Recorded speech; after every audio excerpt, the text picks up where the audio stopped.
दोस्तों, mysterious nights India के इस एपिसोड में आपका हार्दिक स्वागत है।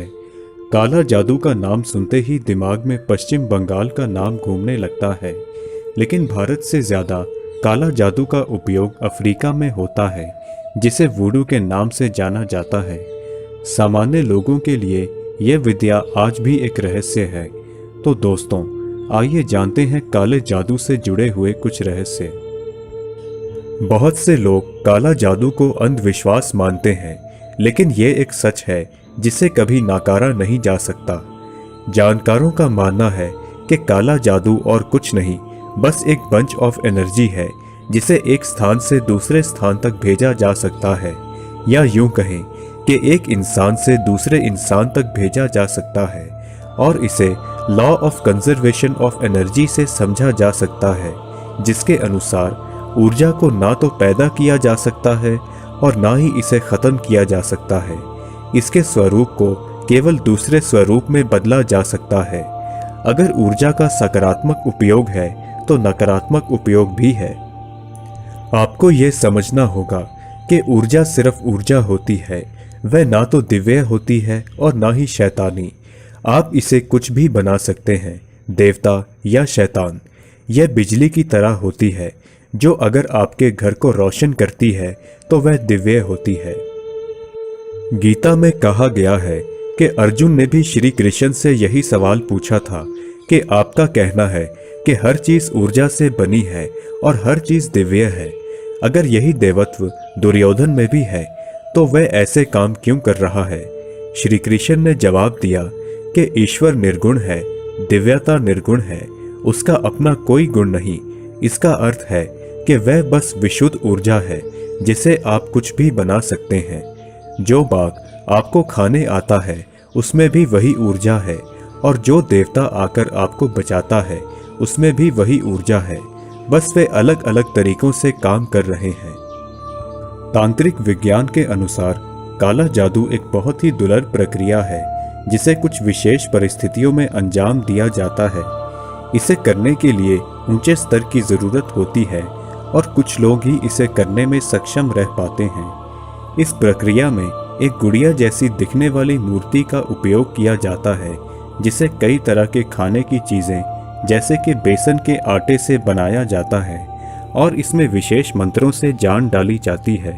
उसके बाद जिस व्यक्ति पर जादू करना होता है उसका नाम लेकर इस पुतले को जागृत किया जाता है। वुडू की मुख्य विशेषता ये है कि इसमें जानवरों के शरीर के अंगों का उपयोग होता है, जिससे कई समस्याओं के समाधान का दावा किया जाता है। यहाँ तक कि इस जादू से पूर्वजों की आत्मा को किसी भी शरीर में बुलाकर अपना काम करवाया जा सकता है। वुडू जानने वालों का मानना है कि इस धरती पर मौजूद हर जीव शक्ति से परिपूर्ण है, और इसीलिए उनकी ऊर्जा का उपयोग करके उनकी बीमारियों को ठीक किया जा सकता है।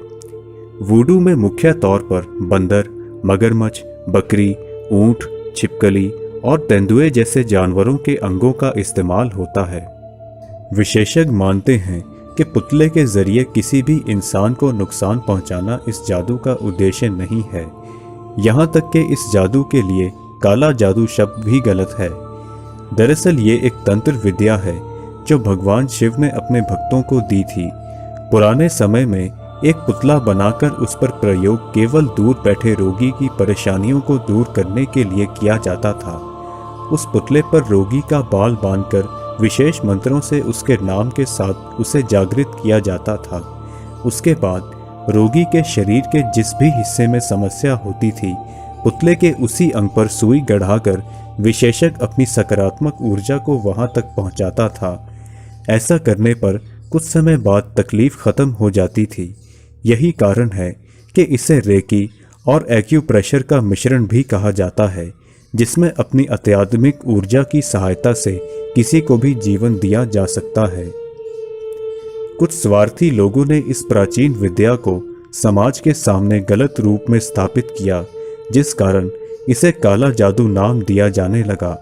दरअसल उन्होंने अपनी ऊर्जा का उपयोग समाज को नुकसान पहुंचाने के लिए किया था। गौरतलब है कि जिस तरह काले जादू की सहायता से सकारात्मक ऊर्जा पहुंचाकर किसी भी बीमारी या परेशानी को दूर किया जा सकता है, ठीक उसी तरह सुई के माध्यम से नकारात्मक ऊर्जा पहुंचाकर उसे तकलीफ भी दी जा सकती है। तो दोस्तों, इस वीडियो को देखने के बाद काले जादू के प्रति आपके क्या विचार हैं, हमें कमेंट्स के माध्यम से ज़रूर बताएं। अगर आपको ये वीडियो पसंद आई तो इसे लाइक ज़रूर करें और अपने दोस्तों के साथ शेयर भी करें। अगर आप हमारे चैनल पर नए हैं तो हमें सब्सक्राइब करना ना भूलें। हम जल्द ही आपसे अगली वीडियो में मुलाकात करेंगे। तब तक के लिए इजाज़त दीजिए।